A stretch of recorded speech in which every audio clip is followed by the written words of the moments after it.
Hello guys, आज हम बात करेंगे क्लास 10th के चैप्टर 1 रियल नंबर के बारे में। तो देखो, रियल नंबर क्या होते हैं?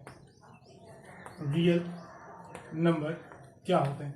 बेसिकली जो ये हमारा कोर्स है, ये बेसिकली क्रैश कोर्स है जिसमें हम ज्यादा से ज्यादा टॉपिक कम से कम टाइम में कवर करने की कोशिश करेंगे, जो आपके इस साल सिलेबस में सीबीएसई में आ रहा है। तो बात करते हैं रियल नंबर की। रियल नंबर, सबसे पहली बात, रियल नंबर होते क्या है?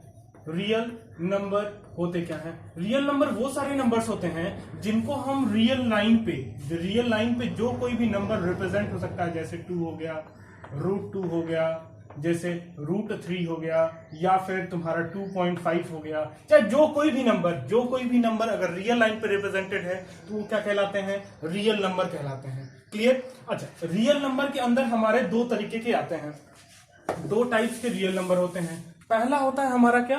पहला होता है हमारा रेशनल नंबर। पहला क्या होता है हमारा? Rational number. पहला हमारा होता है रेशनल नंबर, और दूसरा हमारा क्या होता है? Irrational number. Irrational number. Rational number वो सारे नंबर्स होते हैं जो p/q के फॉर्म में रिप्रेजेंट किए जा सकते हो। रेशनल नंबर वो सारे नंबर्स होते हैं जो p/q के फॉर्म में रिप्रेजेंट किए जा सकते हो, और जो नहीं किए जा सकते वो सारे क्या होते हैं? इर्रेशनल नंबर होते हैं। इनको शॉर्ट फॉर्म में not represented in the form of not represented in the form of p/q।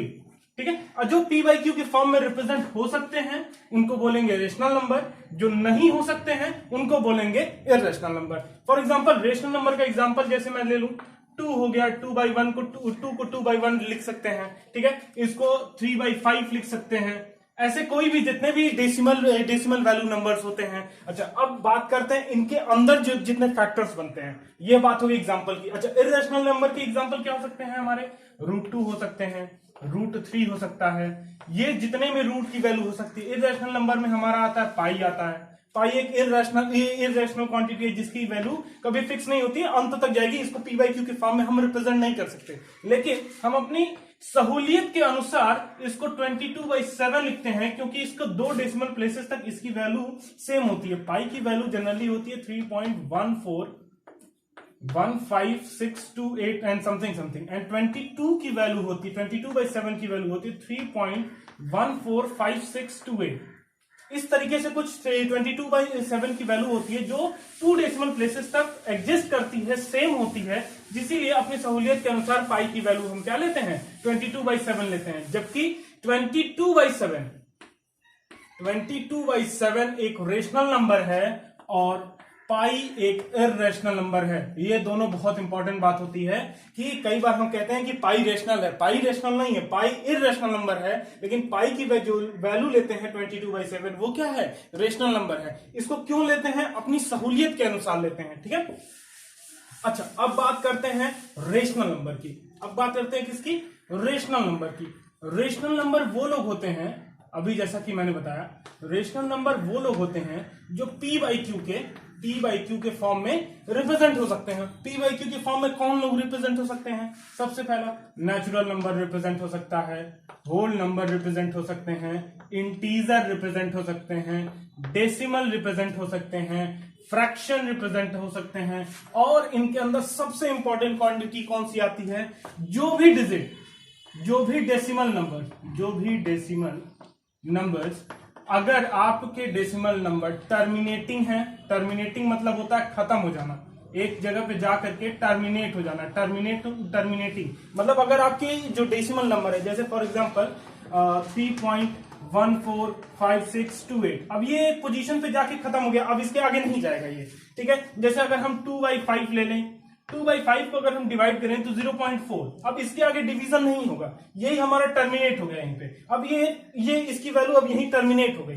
इस तरीके के जो वैल्यूज होते हैं जिनमें टर्मिनेशन होता है, उसके आगे कोई रिप्रेजेंटेशन नहीं होता है, अब उसके आगे डिवीजन नहीं हो सकता, उनको बोलते हैं टर्मिनेटिंग। और दूसरी बात होती है एंड रिपीटिंग। जो भी रिपीटिंग डेसिमल नंबर्स होते हैं वो क्या होते हैं? रेशनल नंबर्स की कैटेगरी में आते हैं। जो भी टर्मिनेटिंग और रिपीटिंग डेसिमल नंबर्स होते हैं वो क्या होते हैं, हमारे रेशनल नंबर की कैटेगरी में आते हैं। रिपीटिंग का केस देख लो, जैसे 1/3 को अगर हम रिप्रेजेंट करने लगे तो 0.333333 एट इंफिनिटी तक जाएगा, ये एट एंड तक, जिसकी कोई लिमिट नहीं है, ये रिपीट होता रहेगा। तो ये जो बार बार रिपीटिंग होता है इसको हम रिप्रेजेंट करते हैं 0.3 बार से। किससे रिप्रेजेंट करते हैं, 0.3 बार से। ये बेसिक चीजें आप लोगों ने 9th में पढ़ी होंगी, मैं सिर्फ एक कंक्लूजन, एक रिवीजन दे रहा हूं सिर्फ। 0.3 हम ये जो रिपीटिंग है इसको रिप्रेजेंट करते हैं 0.3 बार से, और इसकी वैल्यू कितनी आती है, हम अगर सॉल्व करें तो 1/3 आती है। जैसा कि आपने देखा कि रिपीटिंग को मैंने p/q के फॉर्म में रिप्रेजेंट किया, तो वो सारे डेसिमल नंबर्स जो टर्मिनेटिंग हो और रिपीटिंग हो वो सारे क्या आते हैं, किस कैटेगरी में, रेशनल नंबर्स में आते हैं। अब बात करते हैं इर्रेशनल नंबर की। ठीक इसका उल्टा, बस हमको याद क्या करना होता है कि रेशनल नंबर क्या होते हैं, इर्रेशनल याद करने की जरूरत नहीं है, समझने की जरूरत है। अब बात करते हैं इर्रेशनल नंबर की।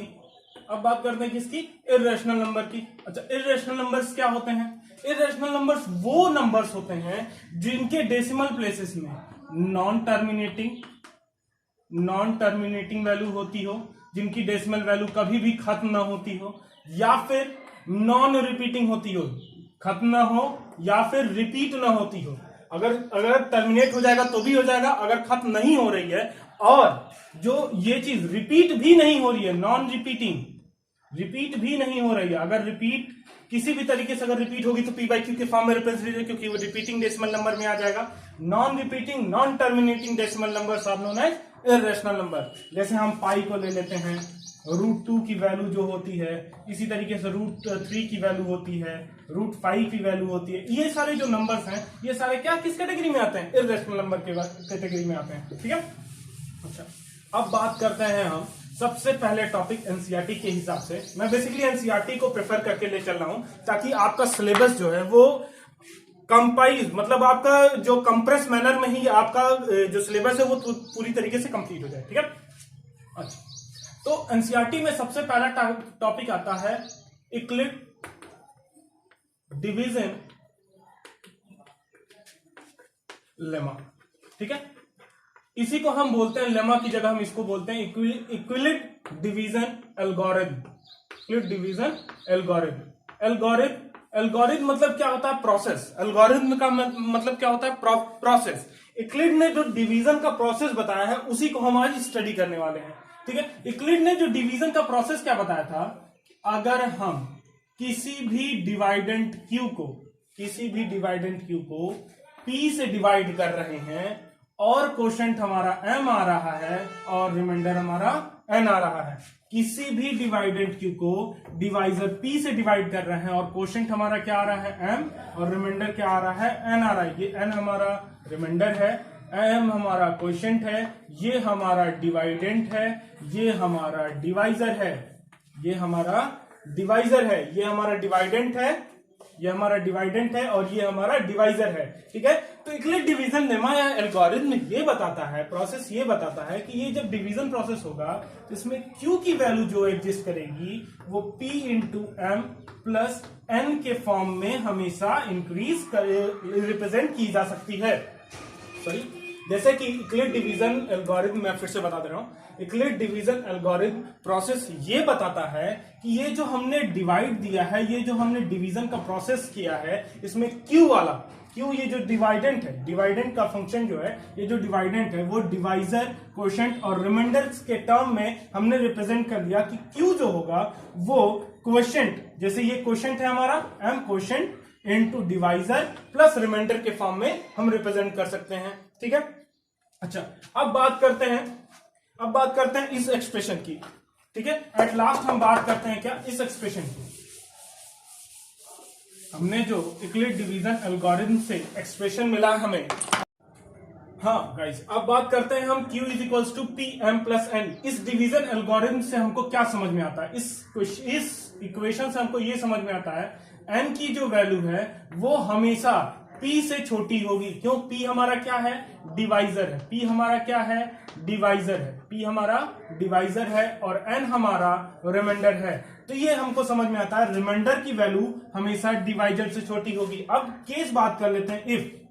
ठीक है, हम एक केस बात कर लेते हैं if n is greater than p, अगर n जो हमारा रिमाइंडर है वो डिवाइजर से बड़ा हो जाता है, डिवाइजर से बड़ा हो जाता है, तो इसका मतलब हम n को हम p प्लस समथिंग लिख सकते हैं।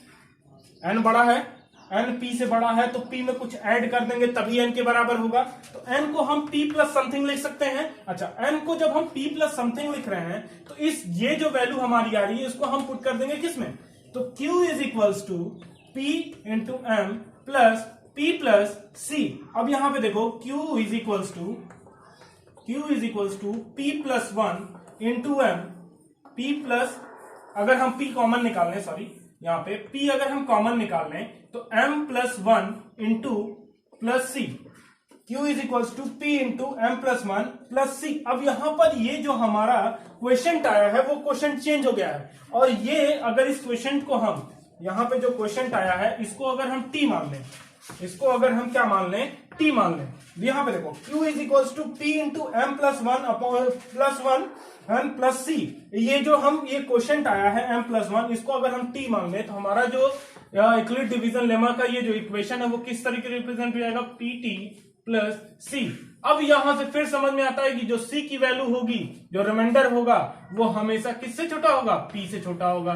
ठीक है, तो ये हमें ये समझ में आती है यहां से बात कि जो रिमाइंडर वाली केस है, हमने ये भी केस डिस्कस कर लिया कि अगर बड़ा होगा तो क्या होगा, बड़ा होगा तो अपने आप को कन्वर्ट होकर के दूसरे उनका जो क्वेश्चन आया होगा उसको उस डिवीजन में जो क्वेश्चन आया होगा वो फिर से चेंज हो जाएगा। ठीक है, अच्छा अब बात करते हैं यूक्लिड डिवीजन लेमा पे एक क्वेश्चन की। जैसे सबसे बेसिक क्वेश्चन क्या आता है कि जितने भी ऑड नंबर्स हैं ना, जितने भी ऑड नंबर्स हैं उनको हम बेसिकली 2n प्लस 1 के फॉर्म में क्यों रिप्रेजेंट करते हैं।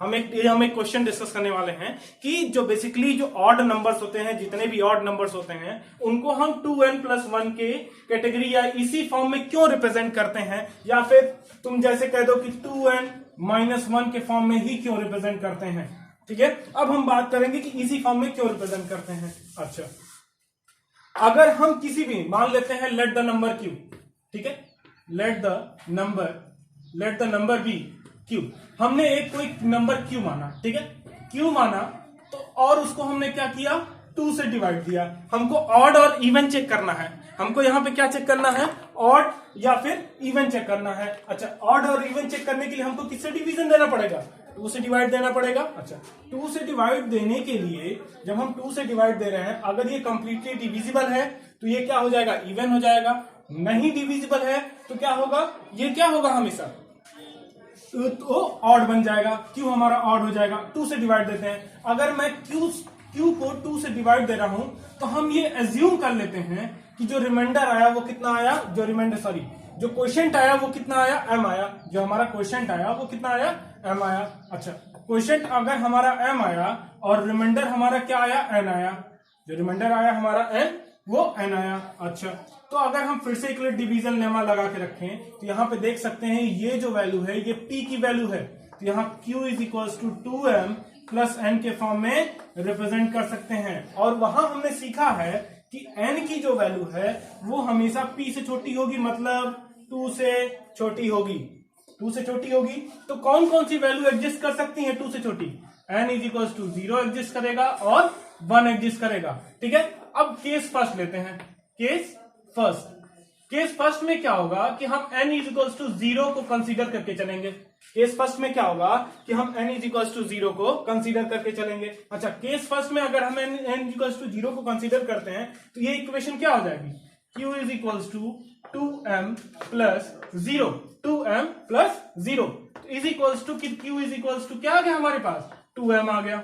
अच्छा, q इज इक्वल्स टू हमारे पास कितना आ गया, 2m आ गया। अच्छा, जब कोई भी नंबर 2 के मल्टीपल में अगर रिप्रेजेंट हो जाता है वो क्या कहलाते हैं, इवन नंबर्स कहलाते हैं। वो सारे नंबर्स क्या कहलाते हैं, इवन नंबर्स कहलाते हैं। ठीक है, अब बात करते हैं केस 2 की, केस सेकंड की, जब हमारा n इज इक्वल्स टू 1 है। सेकंड की केस क्या सेकंड है कि n इज इक्वल्स टू 1 है। अच्छा, जब case n is equals to 1 है तो q is equals to 2m plus 1। यही एक ऐसा फैक्टर होता है कि जो रिप्रेजेंट करता है हमारे किन नंबर्स को, ऑड नंबर्स को। ये फैक्टर कभी भी तुम्हारा 2 के मल्टीपल में कंप्लीट मल्टीपल में कभी रिप्रेजेंट नहीं हो सकता है। तो ये हमारा जो नंबर का जनरल रिप्रेजेंटेशन होता है ऑड नंबर का, वो हमारा क्या आता है 2m+1 आता है। ठीक है, अच्छा हमने एक सीख लिया, यूक्लिड डिवीजन लेमा सीख लिया, रियल नंबर क्या होते हैं हमने वो सीख लिया। अब हम बात करते हैं कि यूक्लिड डिवीजन लेमा को यूज करके किसी भी दो नंबर का एचसीएफ हम कैसे निकालेंगे। ठीक है, तो बात करते हैं पहले क्वेश्चन से। ठीक है, हम मान लेते हैं सबसे पहले 24 और 36 हमने दो नंबर लिया। यूजिंग हमको इनके क्या निकालने हैं।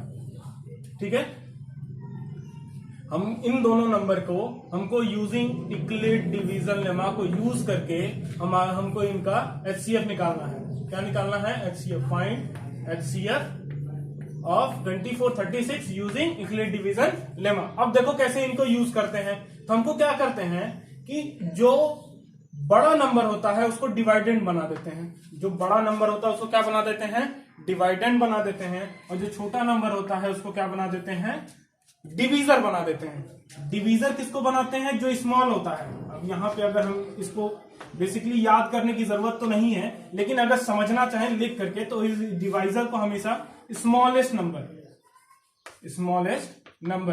जो नंबर स्मॉलेस्ट होगा उसको क्या बोलेंगे, डिवाइजर बोलेंगे। ठीक है, और जो डिवाइडेंट जो बनेगा, जो भी नंबर डिवाइडेंट बनेगा वो क्या होगा, लार्जेस्ट नंबर होगा। वो क्या होगा, लार्जेस्ट नंबर होगा। जो हम ये एचसीएफ निकाल रहे हैं, ये जो एचसीएफ हम प्रोसेस निकाल रहे हैं, ये 2 3 4 कोई कितने भी नंबर्स में हो सकते हैं। या अभी 2 नंबर लिया हूं, इसके बाद मैं 3 नंबर लेकर के भी आपको समझा दूंगा। ठीक है, तो डिवाइजर हमारा हमेशा स्मॉलेस्ट नंबर होगा। ठीक है, और डिवाइडेंट हमेशा लार्जेस्ट नंबर होगा। ठीक है, अब बात करते हैं कि हमको कैसे निकालेंगे इसका एचसीएफ। ठीक है, तो हमने डिवाइजर और डिवाइडेंट तो पता लगा लिया। अब डिवाइजर और डिवाइडेंट पता लगाने के बाद हम डिवाइड देंगे 1। 24 से अगर 24 1 जा 24, अब यहां डिवाइड किए 2 12 आ गया। अब क्या करते हैं, ये जो रिमाइंडर आया है, इस रिमाइंडर से पहले वाले जो ये डिवाइजर है इसको डिवाइड करते हैं। पहले वाला डिवाइजर जो है इसको हम डिवाइड करते हैं, जो यहां पे रिमाइंडर बचता है। ये रिमाइंडर 2 टाइम्स, तो 12 2 24, ये कंप्लीटली कट गया। अब देखो जिस डिवाइजर से आपका डिवीजन एंड हो जाता है वही हमारा क्या कहलाता है, एचसीएफ कहलाता है। अगर हम इनका एचसीएफ लिखना चाहें तो HCF of 24, 36 is equals to 12। मतलब 24 और 36 का एचसीएफ अगर हम निकालें तो वो कितना आएगा, 12 आएगा। ठीक है, तो हमने 2 नंबर के लिए एचसीएफ बात कर ली। अब बात करते हैं हम 3 नंबर के लिए। ठीक है, अब हम बात करते हैं 3 नंबर के लिए। 3 नंबर के लिए जैसे 24 36 48। ठीक है, तो अब हम डिवीजन देंगे। डिवीजन में स्मॉलेस्ट नंबर डिवाइजर बनता है और लार्जेस्ट नंबर क्या बनता है हमारा, 48। ठीक है, इन द केस अगर हमारा 48 बनता है। अच्छा, अब हम इसको डिवीजन देते हैं, डिवीजन देने लगे। अच्छा, इसको डिवीजन देंगे तो 24 2 48। ठीक है, तो यहां डिवीजन कट, यहां पे पूरी तरीके से ये डिवीजन क्या हो गया, ये हो गया। तो ये 24 हमारा रिजल्ट निकल के आया, लेकिन 36 इसमें कहीं इन्वॉल्व नहीं हुआ है। अब इस 24 का डिवीजन हम किससे देंगे, 36 से देंगे। 24 का डिवीजन 36 से अगर देते हैं तो यहां से एचसीएफ अभी जस्ट कैलकुलेट किया था, यहां से एचसीएफ कितना निकल करके आता है, 12 निकल करके आता है। इसका मतलब इन तीनों का 24, 36 और 48, इन तीनों का एचसीएफ अगर हम निकालें तो कितना आएगा, 12 आएगा।